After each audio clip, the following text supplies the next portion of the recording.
Welcome back. You're listening to the discussion Innovation in Government, sponsored by Carahsoft on Federal News Radio, part of the Federal News Network. I'm your host, Jason Miller. My guest is Jim Walker, the Director of Public Sector Marketing for UiPath.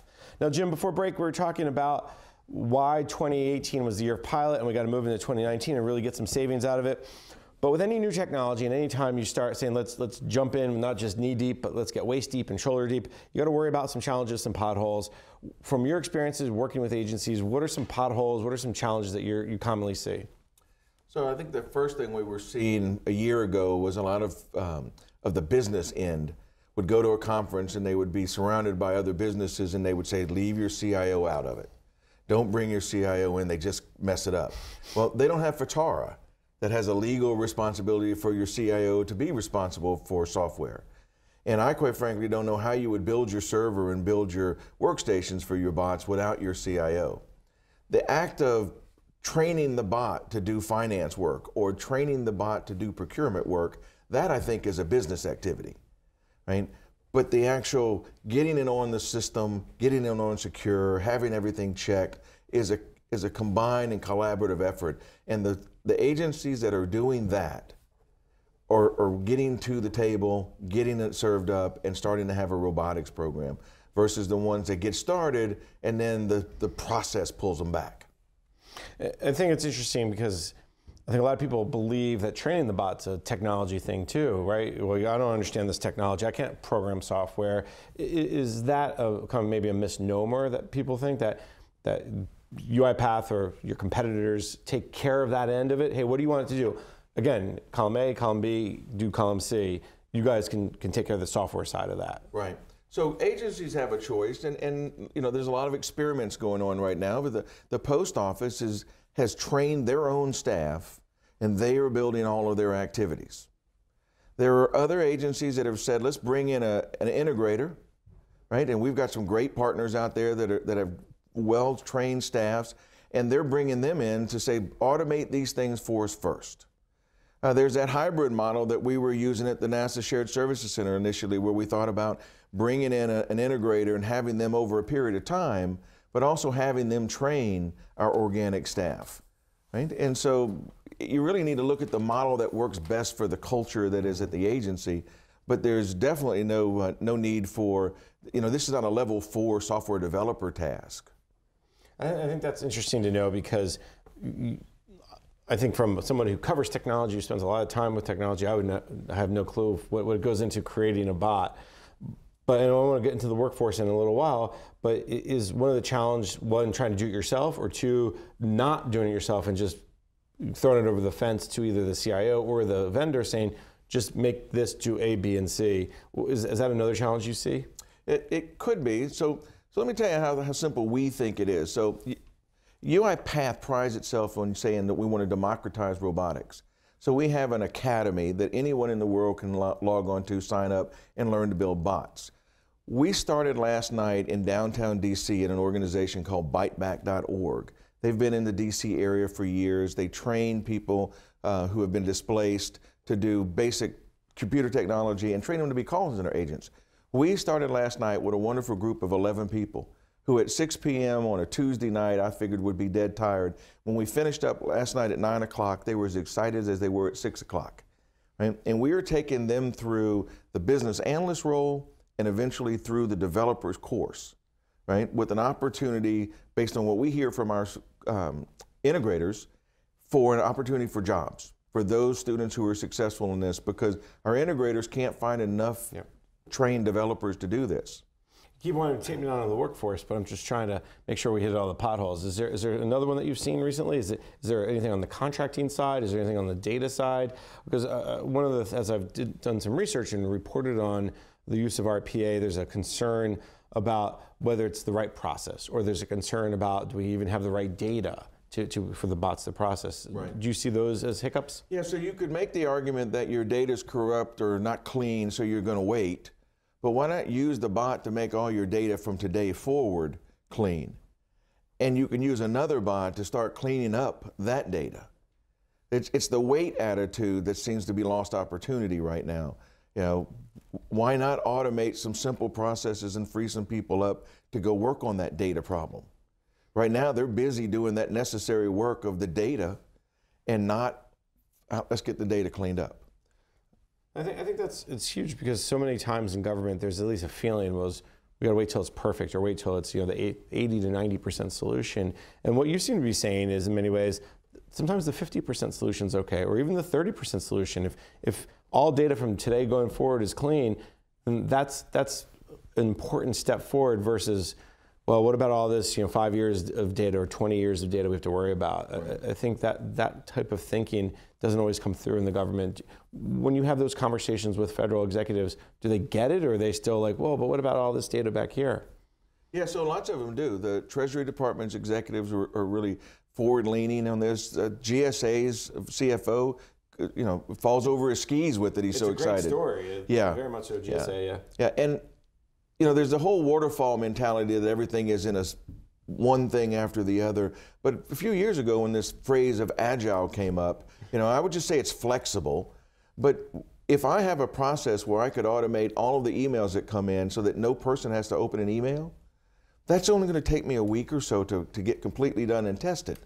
And then I can look at another part of my process and my 15-step process that if I fix that, I would chip away at another 12%. And I can do those in 2 and 3 and 4 week chunks instead of that traditional waterfall where we spend 3 months on a requirements document trying to determine when we're going to use the word will and when we're going to use the word shall. Right? And then I take it back as a CIO and develop it for 3 months and bring it back, and they go, well, that's not what we described. And 3 months later, well, the developers fixed it for you. And so you're into a year before you get anything from it, whereas I just wanted the emails to come in and file into our ticketing system. That's a 2-week development cycle. Yeah. It's a continuous improvement. You bring up Agile, DevOps, whatever we're going to call it. It's right. Continuous improvement. I think that's key. Let's go down the path of the workforce. You brought it up. I think the Reskilling Academy you mentioned earlier, this was at Kent, and then the one you just mentioned with that UiPath is working is a great example. Are federal employees, are they getting their employees ready to understand and implement bots and to use bots to their full capability? Or where are we with that kind of change that has to occur? Yeah, so the customers that I run into that are seeing it want to know how to be a part of it, right? Because quite frankly, it's the next thing. I mean, I finished my last computer class in '93 and haven't had to take one. I've been able to use that skill since then. If you're at the beginning of the artificial intelligence curve, that is probably going to spike a whole lot faster than anybody thinks, starting with RPA as an artificial intelligence and developing that structured data and getting it all out of the way makes you ready for that next thing. And when you get promoted from your job that you're in now, you take that up as a supervisor and say, wait, we should automate that. There's no reason for our staff to be doing that. We want to get in front of people. We want to do necessary and work and let the bots do those, and we want to do that meaningful work. And that, I think, has to start today with understanding, okay, what the bots are, which we covered in the beginning, but also how can they be applied and what's the best way to apply them? Because it's not a panacea. We hear that all the time about technology, but it's a time and a place. And I think that's part of that education is when will a bot make sense and when it doesn't. Right. And we're getting enough data collected now. GSA had a great example. Ed Burrows talks about it all the time. They were evaluating 10 processes for automation, and one of the first few bots they looked at, they realized we don't even really use that process. It's just been part of the bureaucracy for a while. And so they're more efficient today because they've eliminated something. They didn't give it to a bot. They didn't keep it with a person. They got rid of it. They also is at that other end of the spectrum. Your CIO is there to work on major activities, things that do require a level 4 developer. And so when you're scoring, you're trying to toss out the 2 at the bottom, and you're trying to toss out the 2 at the top over the fence to the CIO in that case. And then you're left with those sweet spots in the middle that we're going to use it as a Band-Aid for the next 2 or 3 years before the CIO can get it fixed on his roadmap. That's a great Band-Aid if it's saving me $400,000 or $500,000 a year. That's a great example of GSA looking at their processes and realizing, we don't even do this. Why are we going to automate something we don't do? I think you see that in so many other areas. OMB, their policy, they're rescinding Y2K policies, they're rescinding policies that have been overtaken by other policies. And I think sometimes you just need to clean up the attic a little bit And I think RPA gives you that example because it's a reason to step back and take a look. How often does that happen at other agencies? When you walk in and start working with them, how often do you find that agencies are going, yeah, we thought we'd do 23 and 10 of them we don't even use? Yeah, well, so we don't find a ton of those, but what we do find that's kind of fun to watch is we have this policy, and someone builds a bot for that policy, and when you show it to the staff, they're like, we can't do it that way. Well, that's because they've been doing it the wrong way for years, right? Put 5 people in a room and give them one policy, they do it 6 different ways. And so one of the things that this bot does is instead of we go through all the trouble to put standards together, put everybody on an airplane, and by the time they get home, they figured out how to personalize it for their own use, you now get to say, this bot will do this one thing for you 5 people every time the same way. Right. So we can start having true standards. And I think that's something else that is a big benefit of bots is not just the ability to take off these redundant menial tasks, but to do them right each time. And listen, we're not going to, bots, generally speaking, and you correct me if I'm wrong, don't fat finger keys, right? Right. Hit a 3 instead of a 2, and generally they don't get tired, so they can work 24/7, right. So they can process things more easily. Is that why this is so attractive as well? I mean, is it all these benefits that are just so obvious that people get excited about RPA? Yeah. Well, think every agency has a purchase card person. That purchase card person gets in 1,000 lines a day of purchases, and they have to reconcile that at the end of the month. So 20 days in a work month, they've got 20,000 lines of code to go, or lines of expenses to look at against the bill that came in. Nobody wakes up in the morning and says, I get to do that again. They're coming in and saying a bot, and they had a couple examples of this at different agencies, but Treasury had a great example. It was going from a 2-hour-a-day activity for a person to 11 seconds. And that person was like, thank you. Yeah. That's not what they came for. That's right. It's not meaningful. They came to work for something else. Jim, this has just been a fascinating conversation. We're just about out of time. Before I let you go, what's the future look like? You mentioned the AI executive order. You mentioned the ability to repurpose savings from RPA and from robotics and move it towards research or development or expanded use of AI type of. In many ways, RPA is the first step towards AI.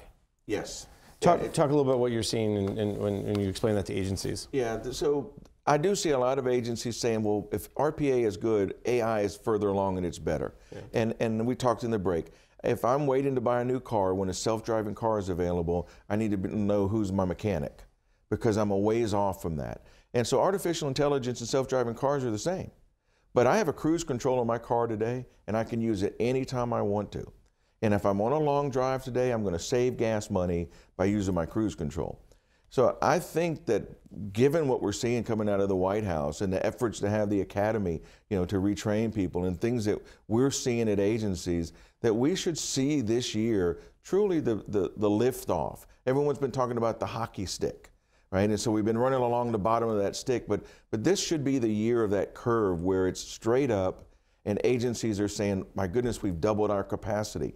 We have seen a reduction in cost. We freed up our staff to spend more time doing the policy things that they're supposed to do and not the necessary things they're supposed to do. And oh, by the way, our accounting and our audits are cleaner. And we're just generally more prepared to take on the demands from the digital citizenry that we have, who expect to be able to grab an Uber in a hurry and order their food in a hurry. The government's going to be in a position to offer that to them. Well, I can tell you that over time and over the last 20 years that I've been doing this, I really don't remember a technology that's caught on with such excitement, with such potential as RPA. So it sounds like UiPath is right place, the right time with the right technology. So I really do appreciate your time for today. Thanks. This has been a great conversation. Yep.